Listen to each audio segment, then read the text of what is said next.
Hello. तो कैसे हैं आप सभी लोग। 29 जून 2025 को HPS एप्टीट्यूड का पेपर हुआ। उसका हम इंग्लिश और मैथ सेक्शन सॉल्व करने वाले हैं।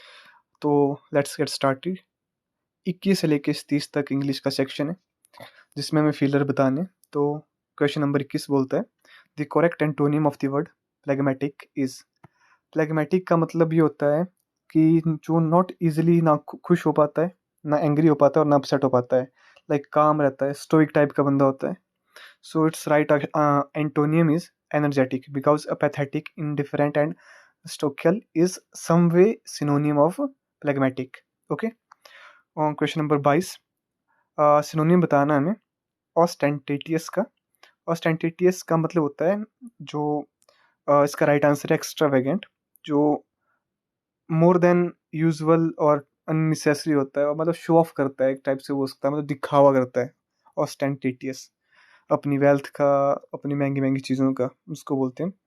और इसमें मोडेस्ट, टैकिटर्न, रेटिसेंट, ये तीनों एक टाइप से सिनोनियम में भी आ सकते हैं।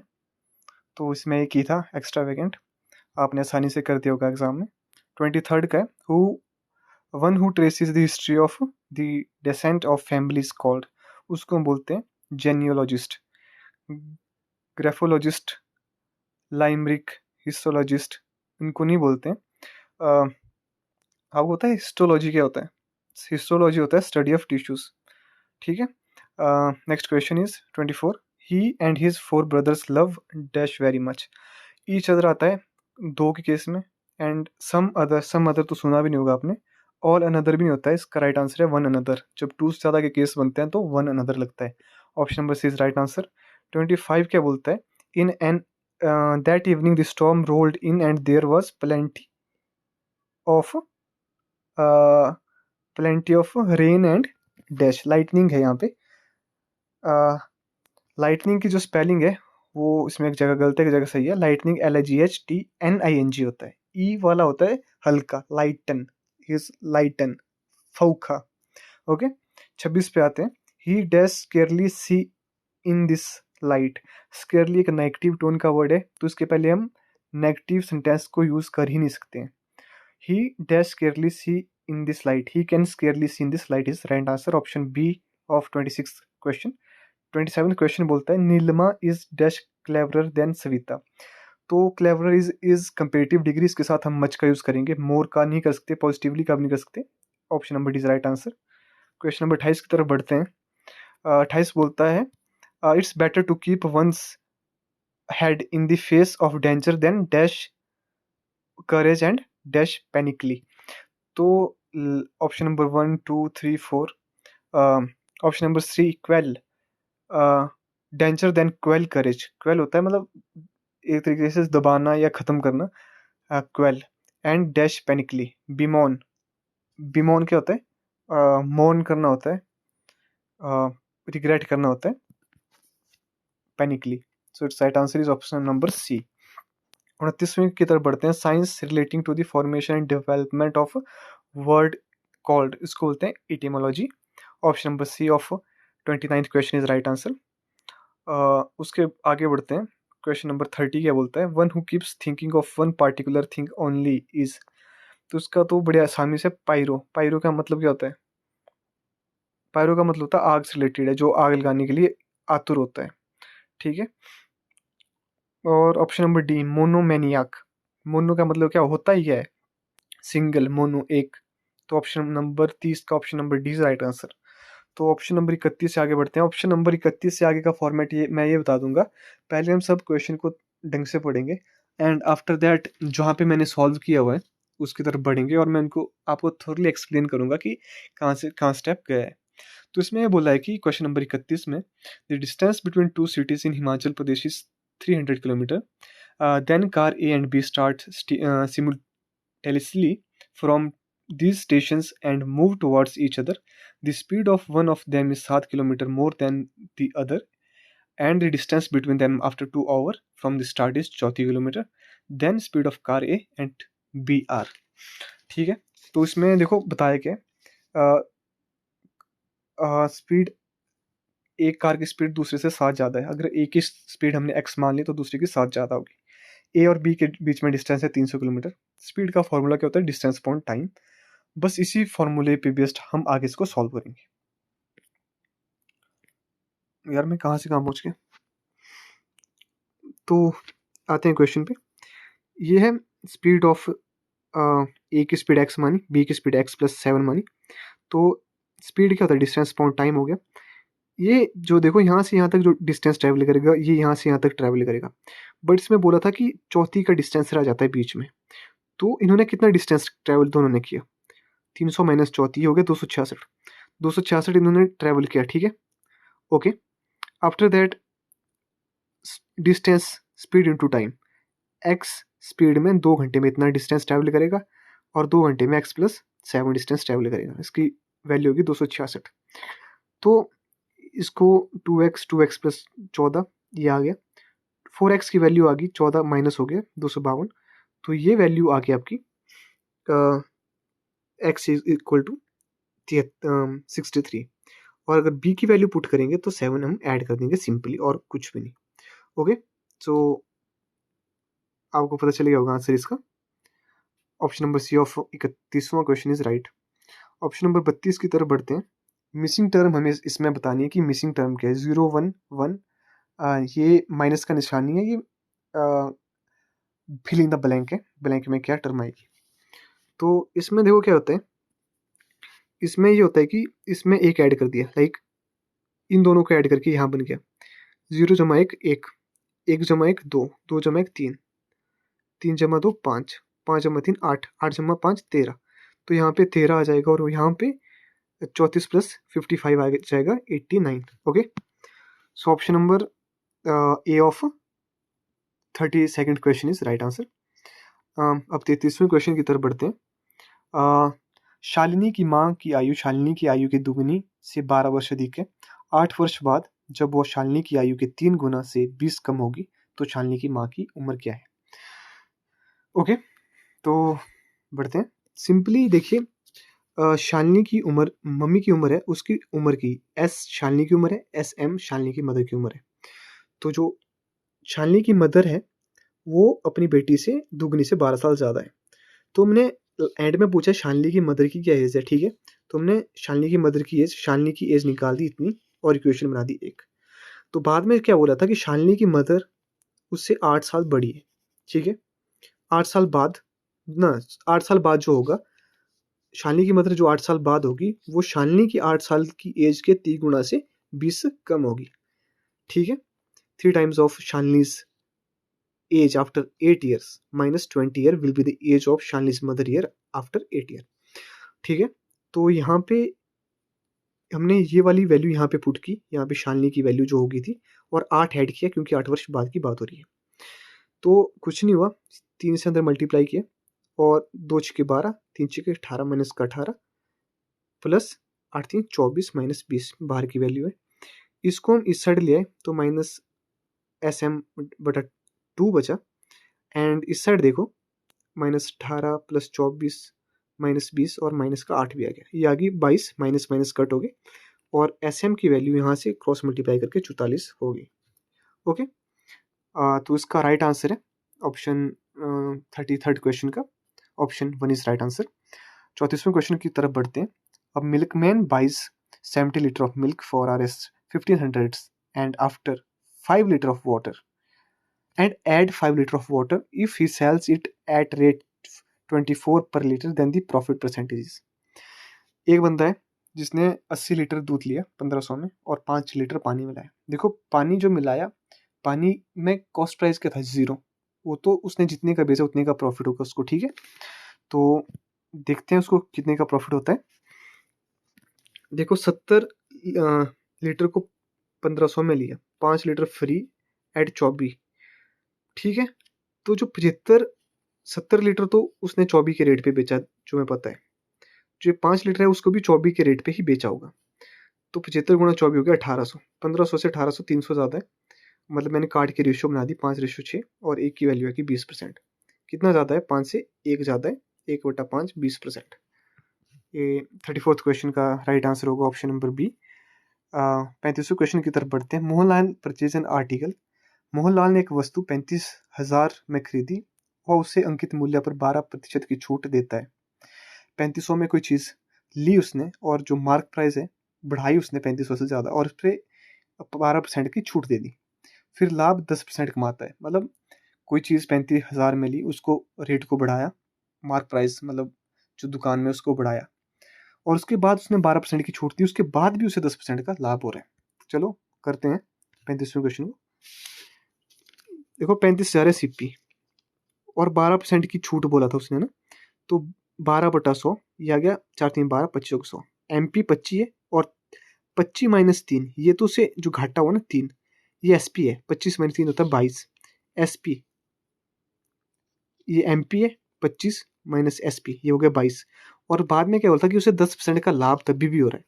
ये CP है 10 का 10% लाभ कितना 11, 10 का 10% लाभ 1 हुआ और जो सेलिंग प्राइस है वो 11 होगी। ठीक है, 10 का 1 11, इसे इक्वल किया करने के लिए 22 से गुना किया और 11 से गुना किया, काटा पीटा, ये आपके पास रेशो आ गई CP की, SP की या MP की। CP की वैल्यू दिया 35,000, तो हमें MP की वैल्यू बतानी है।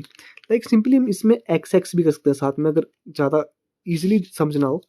20x की वैल्यू निकाल दी, 1x की वैल्यू निकल जाएगी यहाँ से, तो 25x की वैल्यू कितनी होगी, 25 से सिंपली गुणा करके आ जाएगा। क्वेश्चन नंबर 36 की तरफ बढ़ते हैं।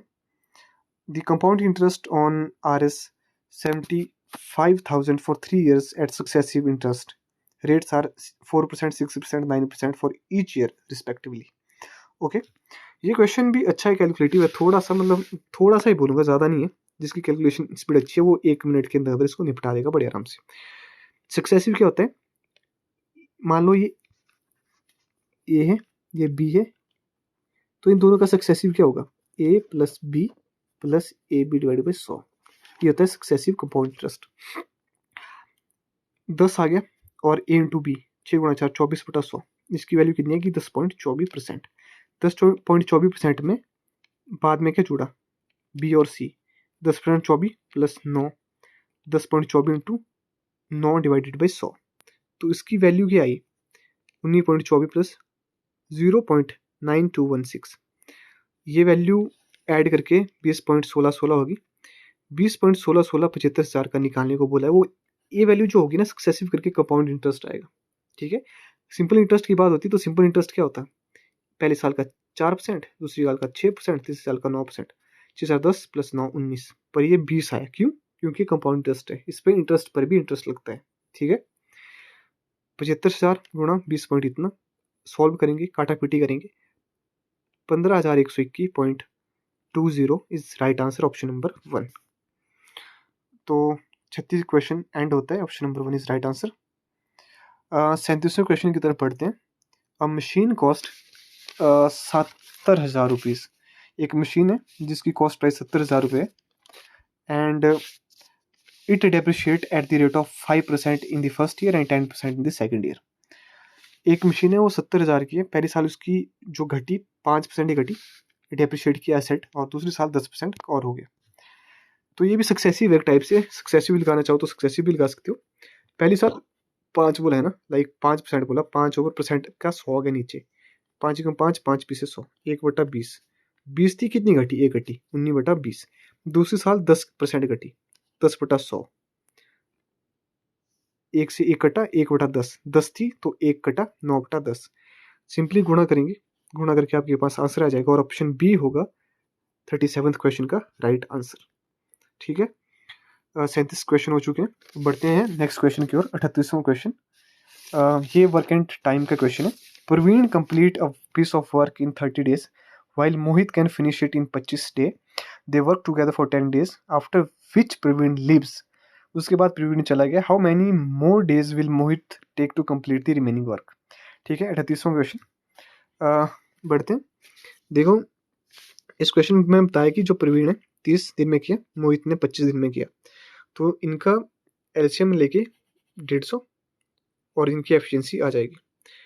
तो ये बोला कि दोनों ने किया 10 दिन काम, 6 × 5 = 11, 10 दिन में कितना काम हुआ 110, कितना काम बचा 150 में से 110 के 40 काम बच गया, कौन करेगा उसको, मोहित करेगा। 40/6 20/3, ऑप्शन नंबर बी ऑफ 38वां इज राइट आंसर। ठीक है, नेक्स्ट क्वेश्चन की तरफ बढ़ते हैं, 39वां। Two inlet pipe can fill empty tank in 10 hours, 15 hours respectively, while an outlet pipe can empty the full tank in 8 hours. If all three pipes are opened simultaneously, then the tank will be completely filled in. Okay.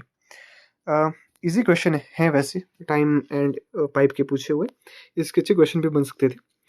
A inlet pipe है ए and B जो fill कर रहे हैं tank को, और ओ outlet pipe है जो refill कर रहा है, जो बाहर निकाल रहा है चीज़ों को। माइनस कर दो इन पे साइन। एलसीएम निकाला, 10 15 8 का 120, 10 12 120, 15 8 120, 8 15 120, ठीक है।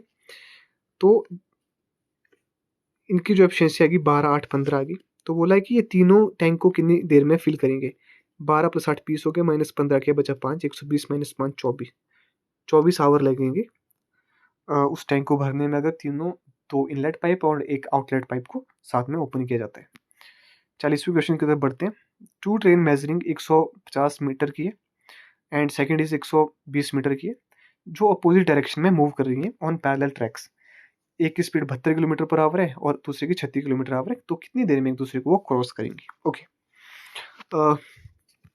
115 150 + 120 हो गया 270। ये अपोजिट डायरेक्शन में मूव कर रही है। अपोजिट डायरेक्शन में कोई भी चीज़ मूव करती है तो उनकी स्पीडें ऐड हो जाती है। लाइक आपने देखा होगा ना, जब आप किसी को बाइक पे आप जा रहे हो, आगे आगे पीछे कोई बंदा आता है, जब आप उसको क्रॉस करते हो ना, आप एक दूसरे की तरफ देखते हो, तो ऐसा लगता है कुछ टाइम के लिए कि हम एक ही रफ्तार से जा रहे हैं दोनों। अगर आप थोड़ी सी रफ्तार बढ़ाओगे 2 किलोमीटर पर आवर, तो आप उससे कितना आगे हो, सिर्फ 2 किलोमीटर स्पीड ज़्यादा है आपकी उससे। ठीक इसी तरह अगर आप एक दूसरे को कट करते हो, आप 60 की स्पीड पे आए हो और वो दूसरा 40 की स्पीड पे आया, जब आप दूसरे कट करोगे एक दूसरे को, जिस टाइम जो स्पीड होगी कट करते टाइम, वो कितने की होगी, वो होगी 100 किलोमीटर पर आवर। ठीक है, 270 आ गया। तो दोनों की स्पीड ऐड की, दोनों की स्पीड ऐड करके 108 आ गया। 108 किलोमीटर को हमने किस में बदलना, ये मीटर में, तो इसको मीटर में बदलने के लिए 108 को 5/18 से गुणा करना। ये बड़े टर्म को छोटी टर्म में मिलाने के लिए, किलोमीटर पर आवर को मीटर पर सेकंड में मिलाने के लिए 5/18 से गुणा करना है, और छोटी टर्म होगी मीटर पर सेकंड में, तो उसको 18/5 से गुणा करना है। ठीक है, काटा पलटा किया, no, second is right answer, option C of 40वां इज राइट। 40th क्वेश्चन का option number C, 9 second is right answer. 41वें क्वेश्चन की तरफ बढ़ते हैं। The number of diagonal in a polygon, इसमें हमें नॉट ट्रू, जो स्टेटमेंट गलत है उसको टिक करना है। नंबर ऑफ डायगोनल, आपको डायगोनल का फॉर्मूला आना चाहिए। किसी भी पॉलीगन का डायगोनल कैसे निकालते हैं, रेगुलर पॉलीगन का ईच इंटीरियर एंगल कितने का होता है, एक्सटीरियर एंगल कितने का होता है, और सम कितना होता है। ओके। तो 41वें क्वेश्चन की तरफ बढ़ते हैं। जो एंगल निकालने का फॉर्मूला होता है वो होता है, डायगोनल निकालने का फॉर्मूला होता है नंबर ऑफ साइड -3 / 2। इसने बोला था कि 12 साइड है, 12 - 3 9/2 54। तो जो 12 साइड का जो एक रेगुलर पॉलीगन होगा, उसमें जो डायगोनल होंगे वो होंगे 54। तो ये ठीक है बिल्कुल। तो ये ऑप्शन, हमें क्या बताना है आंसर, जो गलत है, तो ये तो बिल्कुल सही है ना, तो ये ऑप्शन नहीं हो सकता। दूसरा पूछा है कि एक्सटीरियर एंगल कितना होगा जब, एक एक्सटीरियर एंगल कितना होगा अगर पॉलीगन की साइड 13 है, 13/360 मतलब एक रेगुलर पॉलीगन का जितने भी आउटर एक्सटीरियर एंगल होते हैं उनका सम होता है 360। तो अगर एक एक्सटीरियर एंगल का पूछ रहे हैं तो कितना होगा, जितनी नंबर ऑफ साइड है डिवाइड बाई 360। 13 साइड है तो 13 साइड का कितना होगा, 27/27.69। तो ये भी ठीक है, इसकी वैल्यू बिल्कुल सही दी हुई है। तीसरे में पूछा है कि जिस एंगल की 9 दिया आपको number of sides of regular polygon, तो और उसका जो एंगल है sum of all interior angle, वो बता दिया आपको 1260। तो 180 × n-2 ये फॉर्मूला है sum of all interior angle of polygon को निकालने का। तो 9 - 2 7 बचा, 18 × 7 126, 0 का 0, ये भी बिल्कुल सही है। जो ऑप्शन नंबर 4 है वो गलत है। ऑप्शन नंबर 4 देखते हैं क्या है। ऑप्शन नंबर 4 बोला है each exterior angle of regular polygon, regular octagon is 60। Octagon देखो, ऑप्शन है देखो 360, ऑक्टागन में होती है 8 साइड है, 8 से काट किया, 8 चौके 32, 4 8 5 40, 45 डिग्री होता है और हमें 60 डिग्री दिया हुआ है, तो ऑप्शन नंबर 4 ही गलत है, और ऑप्शन नंबर 4 गलत है, इसलिए हमारा आंसर ही होगा। ठीक है, नेक्स्ट क्वेश्चन की तरफ बढ़ते हैं, 42वीं की तरफ। Which one of the following statement about the rhombus is not true? Diagonal bisects interior angles. बिल्कुल सही है। डायगोनल रोम्बस में, रोम्बस क्या होता है, आपकी जो काइट है वो रोम्बस की शेप की होती है। All angles are not right angles, बिल्कुल सही बात है। बस जो डायगोनल है वो आपस में परपेंडिकुलरली मतलब एक दूसरे को बाइसेक्ट करते हैं। और एडजेसेंट साइड आर इक्वल्स, हाँ रोम्बस की जो चारों साइड हैं वो बिल्कुल इक्वल होती है। डायगोनल आर इक्वल, नहीं डायगोनल इक्वल नहीं होते इसमें, और वो गलत दिया हुआ है, और यही हमारा राइट आंसर है। 43वें क्वेश्चन की तरफ बढ़ते हैं। Which statement is not true for a kite? Kite क्या होता है? अभी काइट की बात हुई ना, kite is also rhombus. The diagonal are perpendiculars, मैंने अभी बताया, सही है। One pair of opposite angle is congruent, one pair of opposite angle is congruent, बिल्कुल सही बात है। चारों साइड इक्वल है ना इसमें। Option number C, one pair of opposite side is parallel. Parallel की बात अभी तक की मैंने, पैरेलल नहीं होती है, तो option number C is right answer of this question. मैंने टिक नहीं लगाया क्या इस पे? नहीं लगाया शायद। Option number C is right answer. Two pairs of consecutive side are congruent, ये तो पिछले क्वेश्चन में भी था, तो option number C of 43rd question is right. 44वें क्वेश्चन की तरफ बढ़ते हैं। हेक्सागोन पिरामिड हैज कितनी वर्टिसेस होती हैं, कितना कुछ होता है? चलो आप इसको थोड़ा सा समझ कर करते हैं।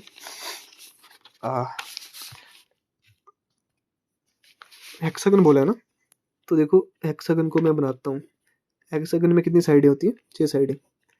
ये हेक्सागन है, इसको पिरामिड बना दिया, लाइक यहाँ से एक फेस ये बन गया, 2 फेस ये बन गया, 3 फेस ये बन गया, 4 फेस ये बन गया, 5 फेस ये बन गया, और 6ठा फेस ये बन गया। 1 2 3 4 5 6 परली साइड होगा, 6 फेस ये बन गए ऊपर वाले, और एक फेस होगा नीचे, तो 7 हुए इसके फेस। ठीक है, वर्टिसेस कितनी हुई? 1 2 3 4 5 6 7, 7 फेस होंगे, 7 वर्टिसेस होंगी। किसमें है? 7 face and 7 vertices, option number B में। वर्टिसेस जो भी ना होते हैं ना, पॉइंट ए, लाइक ट्राइंगल में कितने होते हैं? Point A B C D होते हैं, तो वही है vertices A B C. Okay, हमें एजेस फाइंड करने की नीड भी नहीं पड़ी, अगर होती तो हम कर लेते, ऐसी बात नहीं है, उसमें वो भी आसानी है, पर ऑप्शन में 7 मिल गया तो हमें ज़्यादा लोड देने की ज़रूरत नहीं है। 45th क्वेश्चन की तरफ बढ़ते हैं। The area of trapezium, area of trapezium बताया हमें, इतना दिया हुआ है, और इट्स पैरेलल साइड्स दी हुई है रेशियो में, और सिंपली अच्छा क्वेश्चन, सिंपल क्वेश्चन है। परपेंडिकुलर डिस्टेंस 12 सेंटीमीटर दिया हुआ है, तो बताना है कि पैरेलल साइड ऑफ ट्रेपीजियम क्या है। ट्रेपीजियम का फॉर्मूला क्या होता है?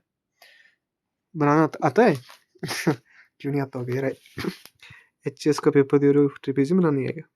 हाफ इंटू जो पैरेलल साइड होती है उनका योग into height between them. X मान लिया दोनों को, 3x 5x 8x, एक्स की वैल्यू आ गई 8, 8 3 24, 8 5 40। Option number A of 45th question is right. आसान पेपर था यार पूछा हुआ, एक दो क्वेश्चन ही इसके अच्छे थे। A well with an inner diameter of 14 metre is dug up to depth of 15 metres. The excavated earth is spread evenly around the well to a width of 7 meters from forming a embankment. The height of the embankment is, okay, एक कुआं है, उसको खोदा गया है, 15 metre की उसकी depth है, डेप्थ क्या होगी इसमें? हाइट होगी, डायमीटर 14 दिया तो रेडियस 7 होगी। ठीक है, इसको थोड़ा समझते हैं, आ जाइए।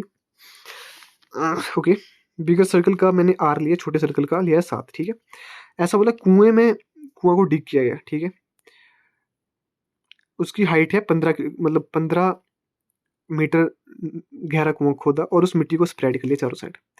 जो वॉल्यूम क्या होता है, जो मिट्टी बार स्प्रेड की, वही तो उस मिट्टी का वॉल्यूम है। वॉल्यूम कैसे निकालेंगे हम इसका? पाई, ये हो गया सिलेंडर, पाई आर स्क्वायर, भी अंदर वाला है आर, स्मॉलर सर्कल, ठीक है, यहाँ पे लिखा है pi r square into h, h है 15 जो डेप्थ है, उसकी वैल्यू कितनी होगी? ओके, ये बड़ा है ना, इसका वॉल्यूम कितना होगा? पाई आर स्क्वायर, आर 14 है, और एच हाइट, हाइट का आपको पता है? नहीं, अभी तक बिल्कुल पता नहीं है। ठीक है, ओके, ये तो पूरे का हो गया ना, बीच में ये तो है नहीं, इसका तो हमें निकालना है ये तो है ही नहीं बीच में ना, ये तो खाली है, हमें तो साइड वाला निकालना है। तो बीच वाले को हमें माइनस करना पड़ेगा, लिखा है ना पाई आर स्क्वायर, इसको हमने माइनस किया और हाइट से बार मल्टीप्लाई कर दिया क्योंकि हाइट सेम रहेगी इनकी। ठीक है, यहाँ पे हमने डिग नहीं करना है, ये तो पहले से ही ना खुला हुआ, तो सिर्फ ये बाहर वाला एरिया, इसलिए हमें अंदर से माइनस करना पड़ा। जो वैल्यू आएगी वो इसका वॉल्यूम के इक्वल आएगी जो हमने बिछाया है। ठीक है, पाई इंटू 7 इंटू हाइट है 15, इसकी जो मिट्टी की हाइट होगी वो h है, कॉमन निकाल के हमने बाहर कर दी, पाई से पाई कैंसिल हो गया, काटा पीटी की, हाइट की वैल्यू आ गई 5 मीटर। 46 का राइट आंसर है 5, option number B of 46 question is right answer. 47वें क्वेश्चन की तरफ बढ़ते हैं। जो बंदा एसएससी की तैयारी कर रहा है वो इस क्वेश्चन को शायद मुंजवानी कर दे। जो 47वां क्वेश्चन है, एक्स की पावर 4 एक्स की पावर 4, अगर एक्स की पावर 2 में आना है तो मैं सिंपली ये क्या होगा, एक्स स्क्वायर का स्क्वायर, ये भी एक्स स्क्वायर का square, a square plus b square plus 2ab, ये आपस में कैंसिल हो जाएंगे और 2 बचेगा यहाँ पे 2 माइनस का हो गया, साइड हो गया प्लस का, तो क्या होगा, यहाँ पे प्लस का 2 कर दो, यहाँ पे प्लस का 2 कर दो, ये हो गया एक्स प्लस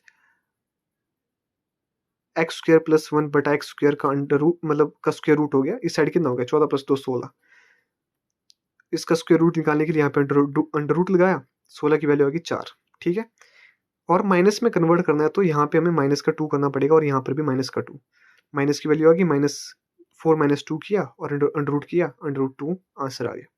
ठीक है, 47। आई थिंक आप समझ पा रहे हो, क्योंकि वो बंदे तो उनको देखेंगे ना जो बेसिक करना चाहते हैं, तो इसीलिए मैं जल्दी जल्दी कर रहा हूँ, बिकॉज इतना बेला टाइम नहीं होता, क्योंकि आप खुद भी सॉल्व कर रहे होंगे आई थिंक। नेक्स्ट क्वेश्चन की तरफ बढ़ते हैं, 48वां क्वेश्चन। यार देखो 48वां क्वेश्चन मैंने नहीं किया,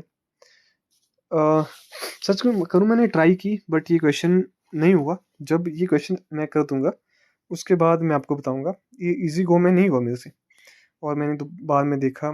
तो नेक्स्ट क्वेश्चन की तरफ बढ़ते हैं, 49वां question. The area of region bounded by straight lines x plus y equal to 1, then हमें इसका एरिया बताना है। ओके, तो बढ़ते हैं। देखो जो x प्लस वाई की वैल्यू 1 बताइए ना, तो या तो x 0 होगा, y -1 होगा नीचे की तरफ, लाइक जो 4 क्वाड्रेंट है ना, लाइक उसमें ऐसा होगा। देखो x प्लस वाई या तो 1 होगा, माइनस एक्स प्लस वाई 1 होगा, माइनस एक्स ये भी माइनस में होगा, ये भी माइनस में होगा, ये 1 होगा, x पॉजिटिव होगा और y नेगेटिव होगा, ये भी 1 होगा। तो इसके ये निकलते हैं, देखो लाइक जो मैंने डायग्राम बनाया यहाँ से यहाँ तक 1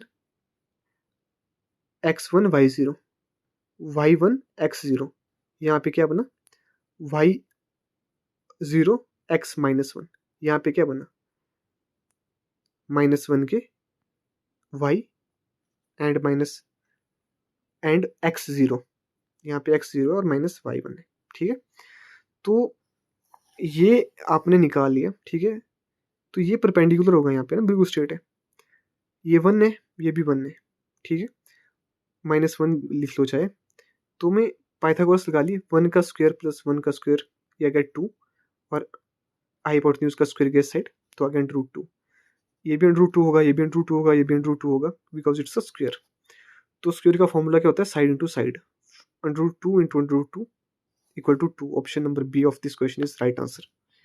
ठीक है, नेक्स्ट बढ़ते हैं 50वें क्वेश्चन की तरफ।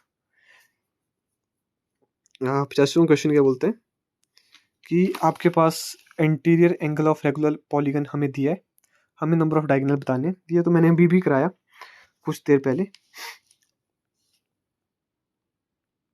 नंबर ऑफ ये होता है फॉर्मूला, ये n क्यों किया, ये ईच इंटीरियर एंगल बोला है 135 डिग्री है, 150 into n minus 2 divided by n। ठीक है, n की वैल्यू में नहीं दी है, हमें एंगल की वैल्यू दी है। ये काटा पीटेगी, यहाँ पे 4 आया, 45 चौके 45 3 है। ठीक है, 3n 4n और अंदर मल्टीप्लाई होके 8, n की वैल्यू यहाँ से कितनी आएगी 8 आ गई। डायगोनल क्या हुआ n into n minus 3 divide by 2, n की वैल्यू पुट की और हमारे पास आंसर आया 20, option number B of 50th question is right answer. 51 question की तरफ बढ़ते हैं। 2 congruent triangle have equal areas, बिल्कुल सही बात है। जो एंगल ट्राइंगल कॉन्ग्रुएंट होती है, देखो कॉन्ग्रुएंट ट्राइंगल में क्या होता है,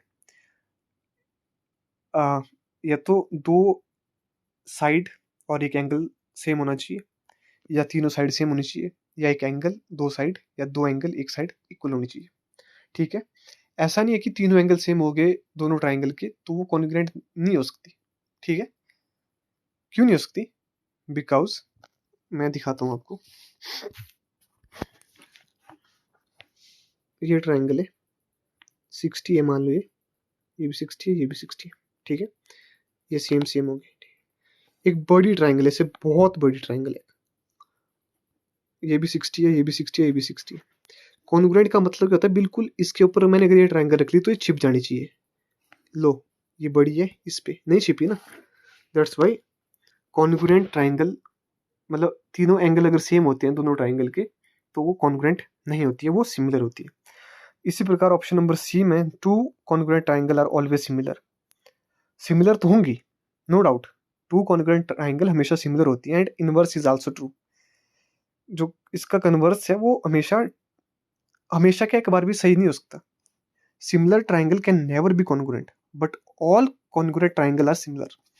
ठीक है, ऑप्शन नंबर 91 का ऑप्शन नंबर सी, 51 का question number answer C is right answer. 52वें क्वेश्चन की तरफ बढ़ते हैं। इस क्वेश्चन में बोला है if A B C is isosceles triangle, B A B equal to B C जो 8 सेंटीमीटर है, and A B C equal to 90 जो एंगल बी है वो 90 डिग्री है। The length of altitude drawn from B to A C is. Okay, simple सा question है। ये दोनों आइसोलेस ट्राइंगल है, ये दोनों 8 8 है, आइसोलेस ट्राइंगल है, और बी तो सी की वैल्यू क्या होगी, A under root B, A under root 2, 8 8 है, 8 अंडर रूट 2 आ गया इसका हाइपोटेन्यूज। तो मैं जो ये लेंथ निकालनी होती है इसका होता है फॉर्मूला होता है A B into B C, मतलब perpendicular into base divided by hypotenuse equal to this side. लगाया 8 into 8 divided by 8 into under root 2, 8 से 8 कैंसिल हो गया, और 8 को हम और क्या लिख सकते हैं, 4 into under root 2 into under root 2 divided by under root 2, under root 2 से डिवाइड किया, 4 under root 2 is right answer. ठीक है, नेक्स्ट क्वेश्चन की तरफ बढ़ते हैं। 52वां क्वेश्चन हो गया। 53rd क्वेश्चन की तरफ चलते हैं। If 3 points P Q R lie on side B C, यार कहाँ पहुंच गए, सॉरी बहुत बहुत खेद है मेरे को। हाँ, 3 point P Q R lie करते हैं बी सी पे of triangle A B C, that B P P Q Q R equal to R C, G is centroid of triangle, then the ratio of areas of triangle P G R and A B C is. Similarity में आपने ये तो पढ़ा होगा कि जो side का square होता है ना वो होता है एरिया ट्राइंगल का। ये बताया ये सेंट्रोइड है, इसको मैंने जी से डिनोट किया, ए बी सी है। B P P Q Q R R C में समान है तो इसको एक एक मान लिया मैंने सभी को। ठीक है, 1 2 3 4, 1 2 3 4, 1 2 3 4, हाँ 4 ही है, मैंने 5 क्यों बना दिया यहाँ पे। देखो यहाँ तक 1 होगी, यहाँ तक 2 होगी, यहाँ तक 3 होगी, यहाँ तक 4 होगी।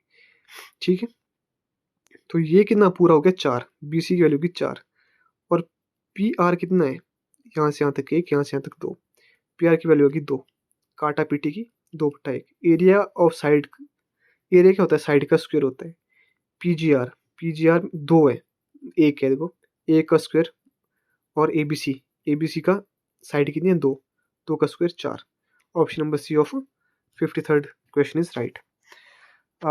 24वें क्वेश्चन की तरफ बढ़ते हैं। If in the two circle, sorry the area, 24वां question, the area of the largest triangle that can be inscribed in a semicircle of radius x is।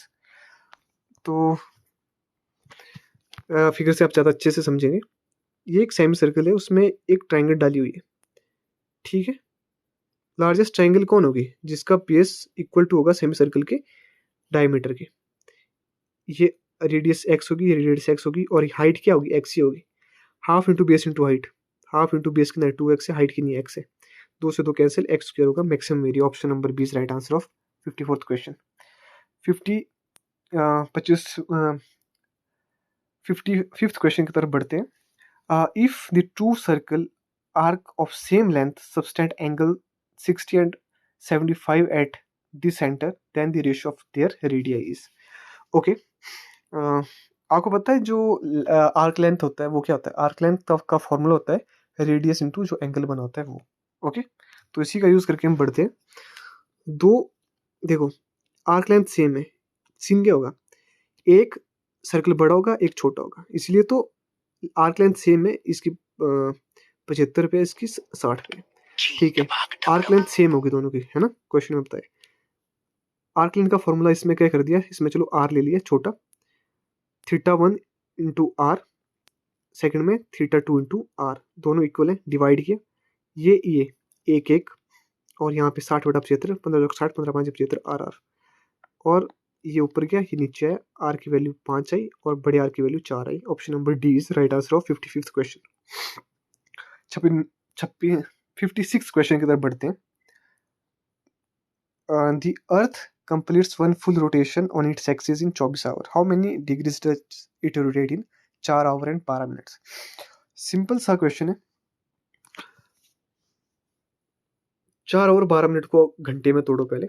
12/60, 1/5, 21/5 our, तो 360 को अगर 24 आवर में करता है तो 4.4 से 1/5 को कितने आवर में कन्वर्ट करेगा? सिंपली उसको गुणा कर दी, बस। 63 is right answer of 56th question. It's easy by the way, like जिन्होंने पेपर दिया होगा अच्छे से तैयारी की होगी वो जान पाएंगे कि it's very easy. 57th question, sine सतारा equal to a/b, then the value of sec सतारा and sine minus sine 73। Sine 73 को हम क्या लिख सकते हैं? cos 17 भी लिख सकते हैं। ओके, और 1/sec इक्वल टू होता है cos, ये बात भी आपको पता हो।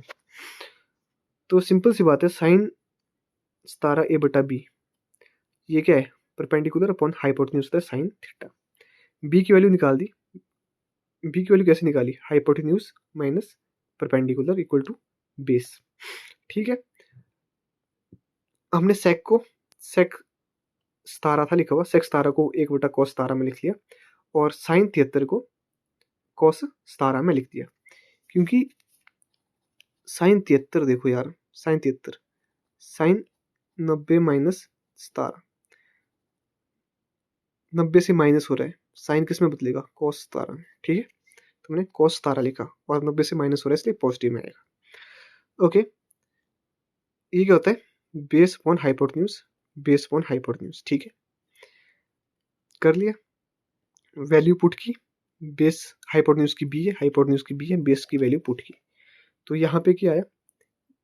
ये और ये आपस में मल्टीप्लाई होगा, b का स्क्वायर आएगा पहले, अंडर रूट होंगे, कैंसिल आउट हो जाएंगे, और माइनस है, माइनस b स्क्वायर, और बीच में प्लस आएगा क्योंकि यहाँ पे माइनस माइनस प्लस हो गया। नीचे क्या आएगा? b into under root b square minus a square, b से b कैंसिल हो गया, ऊपर क्या बचा? a square upon b into under root b square minus a square. Option number 1 of 57th question is right. 58th question की तरफ बढ़ते हैं। When the sun altitude is 30 degree and the shadow on a tower is 15 metre long, what will be the length of the shadow when the sun altitude is 60? मतलब सन का altitude, देखो सन का altitude पहले 30 था, फिर 60 हो गया, 30 में 15 था, 60 में कितना होगा? जब भी एंगल बढ़ता है, लाइक ये एंगल खुद में कितने का है? ये लाइक 90 का होगा ना। जैसे दूर जाएगा दूर जाएगा दूर जाएगा दूर जाएगा, ये हमेशा घटता है। जब भी पास आते हो तो एंगल बढ़ता है। तो दूर वाला 60 का होगा, 15 मीटर है, पास आएगा घटेगा, ये तो वैल्यू नेचुरल पता है। टेंजेंट 30 बताया हुआ है, टेंजेंट 30 होता है 1/3। हाइट परपेंडिकुलर अपॉन बेस होता है टेंजेंट की वैल्यू, परपेंडिकुलर की वैल्यू h है, हाइट लिखा हुआ है, और बेस की वैल्यू 15 दी हुई है हमें, तो हमने यहाँ से हाइट की वैल्यू निकाल दी। टावर की हाइट कितनी है? 5√3 है। जब 60 होगा तो शेडो की लेंथ हमें बतानी है कितनी होगी। 60 की वैल्यू होती है √3, ठीक है, और हाइट तो हमें पता है 5√3 होगा, और एक्स हमें पता नहीं अब, क्योंकि एक्स होगी यहाँ से लेके यहाँ तक सिर्फ, बटा एक्स, √3 से √3 चला गया, x की वैल्यू होगी 5। Option number B of this question is absolute right answer.